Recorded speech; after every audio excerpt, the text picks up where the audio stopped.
Hello everyone, কেমন আছো তোমরা সবাই? আশা করি অনেক ভালো আছো। আমরাও অনেক ভালো আছি, সুস্থ আছি। আর সবাইকে প্রথমে জানাই অনেক অনেক ভালোবাসা, আর বড়োদেরকে আমার প্রণাম। তো প্রথমেই পরিচয় করে দিই, এই শাড়ি পরেছিল ইনি আমার মাসি শাশুড়ি, আর এটা এসছি আমার একটা মামি শাশুড়ির বাড়িতে। চলো তোমাদেরকে সেটাই ঘুরে দেখাই। কি গরম গো মামি। তো যাই হোক, ঘুরে ঘুরে এবার দেখছি সত্যি খুবই সুন্দর হয়েছে ঘরটা। আর এই ফার্স্ট টাইম আমি আসলাম মামিদের বাড়ি। আর এই দেখো বাইরে একটা পায়খানা বাথরুম। আবার ভাববে এটাও কেন দেখাতে, আসলে ভিডিওতে চলে আসলো আর আমি ভাবলাম যে দেখিয়েই দিই তোমাদের। এটা মানে ওদের গেস্টদের জন্য একটা, আর আলাদা এমনি নিজস্ব আছে ওইদিকে পায়খানা বাথরুম। তো যাই হোক, মানে আমি এসেছিলাম মামির কাছে অ্যাকচুয়ালি জামা কাপড় নিতে। মামি শাড়ি কাপড়ের বিজনেস করে, তো একটু কাপড় নিতে এসেছিলাম। তো তখন আমি নিচে কাপড় দেখছিলাম, দিয়ে তখন বলছিল কাস্টমারও ছিল না। আর মামি তখন বলছিল তাহলে চলো, তুমি তো আসোনি, চলো। তো এটা ছিল বাইরের বেলকনিটা, মানে খুবই সুন্দর। মানে বাড়িতে জায়গা থাকলে বাড়িও যেমন মনের মতো হয়, বেলকনিও মনের মতো হয়। পরিবেশটা তো বলার মতো নয়, মানে সেটাও খুবই সুন্দর হয়। আর এটা ছিল ঠাকুর ঘর, খুবই সুন্দর ঠাকুরদের জায়গা। দেখো ঠাকুর ঘরটাও দারুণ লেগেছে আমার, মানে প্রত্যেকটা ঘর মানে রুম কালার লাইটিং সমস্তটাই খুবই সুন্দর করেছে। তো এই বলে বলে ঠাকুর ঘর দেখে বেরিয়ে আসলাম। আর মামির সাথে একটু গল্প করছিলাম, বলা বলি করছিলাম যে তুমি তো এইখানে দাঁড়িয়ে বেশ ছবি তুলতে পারো। দেখো কিচেনটাও খুব সুন্দর, তাই না? মানুষের জায়গা আর মানুষের টাকা থাকলে লাইফে সব কিছুই সুন্দর হয়, তাই না? তবে এই মামি শাশুড়ি আমার নিজের মামি শাশুড়ি না হলে মামা শ্বশুর। তবে শুনেছি আমার হাজব্যান্ডরা ছোট থেকেই এদের একটা মানে মাটির বাড়ি ছিল, সামনে আছে অবশ্য, তোমাদেরকে ছাদ থেকে দেখাবো পরে যদি দেখতে পাই। তো সেইখানে ওরা মানুষ হয়েছে ওই মাটির ঘরে থেকে। এদের বাড়িতে অনেক ফ্যামিলি ভাড়া থাকতো আগে, এখনও থাকে।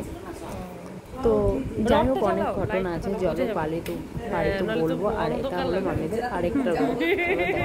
কি সুন্দর এদিকটা পেন্ডিং করেছে। আর এই ঘরটাতে অ্যাকচুয়ালি থাকে না, ওর জন্য একটু, আর সেদিন একটু অগোছালোও ছিল। আর ওইদিকে দেখো আলমারি করেছে ওয়ার্কড্রপের মতো, খুব সুন্দর। দেওয়ালের সাথে যে ওয়ার্কড্রপগুলো হয় দারুণ, মানে আমার তো ভীষণই ভালো লাগে। তো তাই মামিকে বললাম একটু খুলে দেখাবো, বলছে হ্যাঁ দেখাবো, কেন দেখাবো। মামি সেটাই খুলে দেখালো, মানে খুবই সুন্দর। ঘর ছোট হয়ে যাবে। দুটো রুম ওপরে দুটো রুম করেছি। ও এই ঘরে এসি, তোমরা এই ঘরে থাকো? সেটাই তো, এই ঘরে এসি। ও নিচে বিছানা কেন? ওই যে তিনজন শুনে ছেলে দেখো হয় না। বসো বসো, আসো। কি করো? হ্যাঁ এই দিদি আছে, দিদি আসো দিকে। মাসি বইসে পড়ছে। এটা পায়খানা বাথরুম, এটা এখন ব্যবহার করি।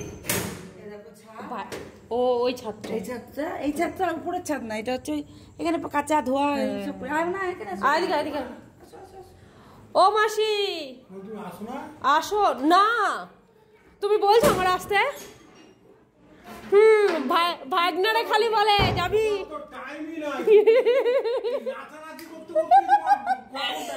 আপনি বলো না, ঘরে রান্না বান্না গুলো কে করে বল? ওদিকে যাও, ওদিকে যাও। হ্যাঁ, এটা হলো আমার বড় মাসি শাশুড়ি, আমার শাশুড়ি মায়ের বড়দি। তো তখন তোমরা হয়তো ভালো করে দেখতে পারোনি, ওর জন্য দেখিয়ে দিলাম। মাসি বলছিলাম এদিকে আসতে, তো মাসি তোমাদের সাথে পরে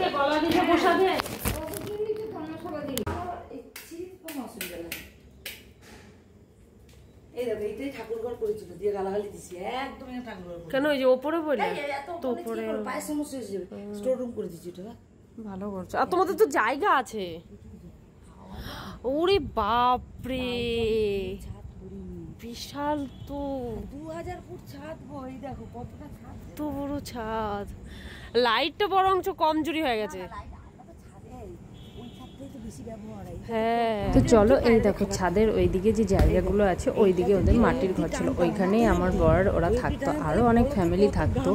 তো কোনো সময় যদি পারি তোমাদেরকে দেখাবো। অনেক কষ্ট মানে ওরা ছিল, বা অনেক কষ্ট করেছে শুনেছি। তো যাই হোক চলো, মামি শাশুড়ির বাড়ি থেকে বেরিয়ে গেলাম। আর মামি শাশুড়ির বাড়ির পাশেই আমার মাসি শাশুড়ি বাড়ি। তো আমার সাথে ছিল দিয়ে, তারপর খানিকক্ষণ চলে এসেছিলো, কারণ বললো আমি রান্না করবো। আমি মামির সাথে গল্প করছিলাম, দিয়ে ভাবলাম মাসিদের বাড়ি একবার দেখা করে যেন, মাসি ভাববে এইখানে এই। তো চলো টাটা, সবাই ভালো থাকবে, সুস্থ থাকবে। কেমন লাগলো ভিডিওটা অবশ্যই জানাবে। তো গুড নাইট সবাইকে।